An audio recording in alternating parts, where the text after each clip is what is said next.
Deep fry చేయడం కోసం oil వేస్తున్నా. ఈరోజు మనం చుడువా చేసుకోబోతున్నాం. స్వీట్ షాప్లో ఉంటుంది కదా అటుకుల చుడువా, అది ఇంట్లోనే హ్యాపీగా మనం తయారు చేసుకోవచ్చు. ఒకసారి చేసుకుంటే వారం రోజుల వరకు మంచిగా తినొచ్చండి.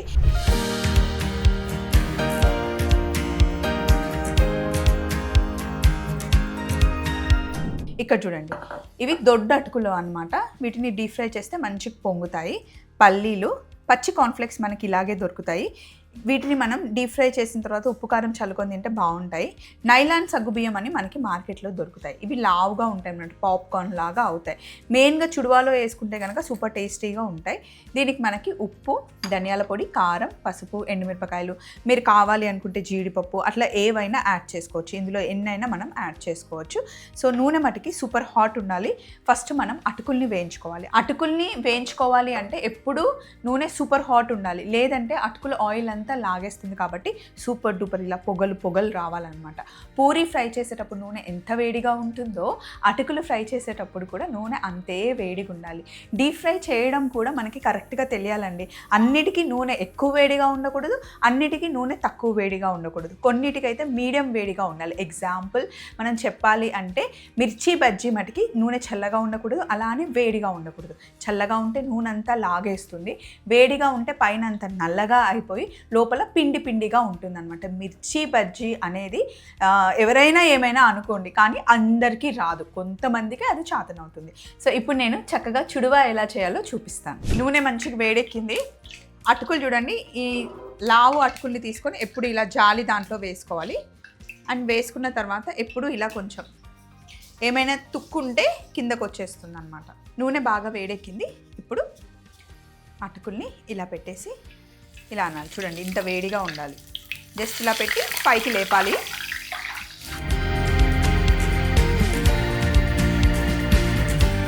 ఇలా అటుకులు ఫ్రై చేసిన తర్వాత ఒక బౌల్ తీసుకొని ఇందులో వేసుకోవడం. ఇంకొకసారి చూపిస్తాను చూడండి. ఫస్ట్ జాలీలో వేసుకొని కొంచెం ఇలా ఇలా అని, ఇప్పుడు దీన్ని డైరెక్ట్గా ఇలా తీసుకొని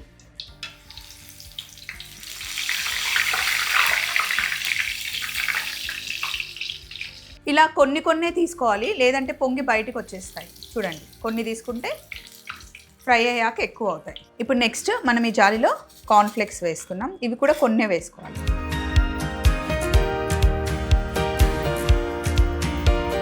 కార్న్ఫ్లెక్స్ కూడా ఫ్రై చేసుకొని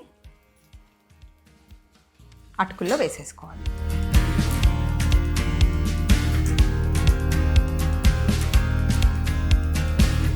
మధ్య మధ్యలో కార్న్ఫ్లెక్స్ తగులుతూ ఉంటే చాలా బాగుంటుంది. ఇలా కార్న్ఫ్లెక్స్ ఫ్రై చేసేసుకున్నాం కదా, వీటిని కూడా అటుకులతో పాటు వేసేసి, నూనె చాలా వేడిగా ఉంటే ఆయిల్ లాగదు, నూనె వేడికి లేకపోతే ఆయిల్ లాగుతుంది.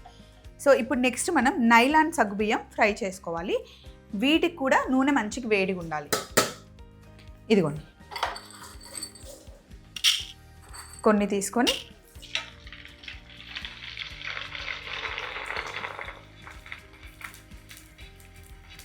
ఇలా అంటూ ఉండాలన్నమాట. చిట్పట్ చిట్పట్ చిట్పట్ చిట్పట్ అనేసి పెద్దగా అవుతాయి, తెల్లగా మంచిగా పాప్కార్న్ లాగా పొంగుతాయి.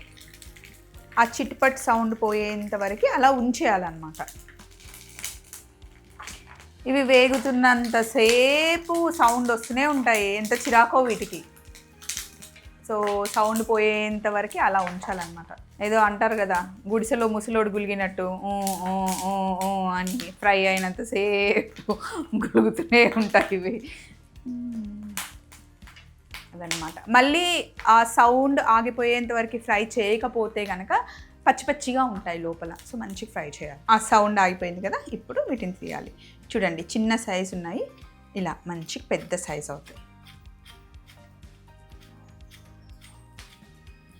ఇవి కూడా వీటితో పాటు వేసేసుకోవాలి. ఈ మిగిలినవి కూడా నైలాన్ సగ్గుబియ్యం మనం ఫ్రై చేసేద్దాం. సో ఇలా నైలాన్ సగ్గుబియ్యం ఫ్రై అయిపోయాయి. వీటిని కూడా ఇందులో వేసేసి ఇప్పుడు పల్లీలండి, ఇదిగోండి పల్లీలని ఫ్రై చేస్తాం. పల్లీలు కూడా చిటపటలాడాలి అండ్ మంచిగా వేగాలి. నేను యాక్చువల్లీ జీడిపప్పు వేద్దామని అనుకోలేదు, ఓన్లీ ఉన్నాయి కదా సరిపోతాయి అనుకున్నాను. కానీ యశు ఊరిపోదు కదా జీడిపప్పు అంటే తన కోసం జీడిపప్పు కూడా తీసుకున్నాను. సో పల్లీలు కొంచెం వేగిన తర్వాత ఇప్పుడు మనం ఇందులో జీడిపప్పు వేసుకోవాలి. పల్లీలు జీడిపప్పు కూడా వేగాక వీటిని ఇందులో వేసేయాలి. నెక్స్ట్ కరివేపాకు.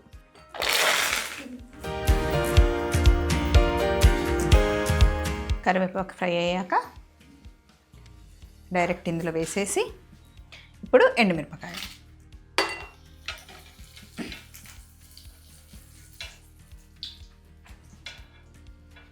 ఇలా అన్నీ ఒకదాని తర్వాత ఒకటి ఫ్రై చేసుకోవాలి. ఎండుమిరపకాయలు ఇలా నల్లగా అవ్వాలి, తిప్పుతూ ఉండాలి, అన్ని వైపులా వేగాలి కదా, అందుకని. అంతే. నేను వీడియో కోసం అయితే నూనె కొంచెం ఎక్కువ వేసుకొని మీకు చూపించాను, కానీ ఇంట్లో మీరు ఫ్రై చేసుకునేటప్పుడు నూనె మటుకి కొంచెమే వేసుకోండి. చుడువా చేసిన తర్వాత ఆయిల్ పాడైపోతుంది, ఆటోమేటిక్గా నల్లగా అయిపోతుంది. సో ఒకసారి ఇవన్నీ ఫ్రై చేసాం కదా, ఇందులో ఉన్న కరివేపాకు ఇట్లా కాడ తీసేసి ఇప్పుడు ఇందులో కారం ఫస్ట్ కొంచెం వేస్తున్నాను, ఉప్పు మొత్తం సరిపడా వేయట్లేదు, అది గుర్తుపెట్టుకోండి, పసుపు, ధనియాల పొడి వేసి ఇలా మిక్స్ చేసుకోవాలి. మిక్స్ చేసుకొని కిందవంతా పైకి వచ్చిన తర్వాత మళ్ళీ ఇంకొకసారి కారం,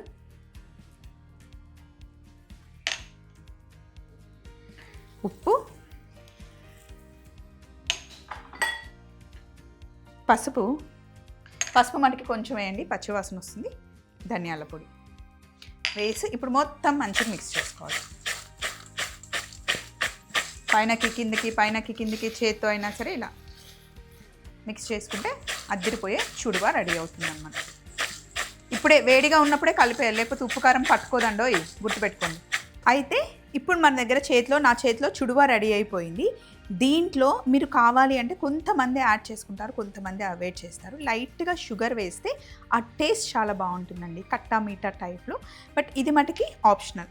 సో ఇప్పుడు అంతా ఇలా మంచిగా మిక్స్ చేసేసుకోండి. చుడువా రెడీ అయిపోయిన తర్వాత కంప్లీట్గా చల్లగా అయిన తర్వాతనే మనం ఏ డబ్బాలో వేసుకుంటున్నామో ఆ డబ్బాలో వేసి మూత పెట్టాలండి. వేడిగా ఉన్నప్పుడు మూత పెట్టేస్తే మళ్ళీ మెత్తగా అయిపోతుంది, అది మటుకి గుర్తుపెట్టుకోండి.